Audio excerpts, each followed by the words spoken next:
Let's use Sheet GPT to create a study guide for literary devices like metaphors, similes, irony, that sort of thing.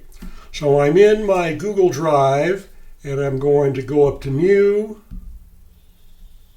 Google Sheets,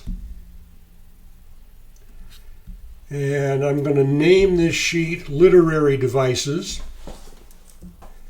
And before I go any further, I want to go into Extensions and go down to Sheet GPT AI and Chat GPT for Sheets and enable Sheet GPT and click OK. I have covered the basics of Sheet GPT in a separate playlist, and I will put a link to that playlist in the comments if you need to do a little background to get the basics of Sheet GPT. So now I've got this Google Sheet, I've enabled Sheet GPT, and I want to create 4 columns. So I'll do that now.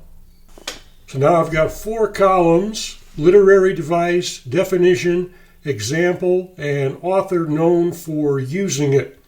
And I have bolded them and I've widened the columns so there's enough room in each column for the column heading.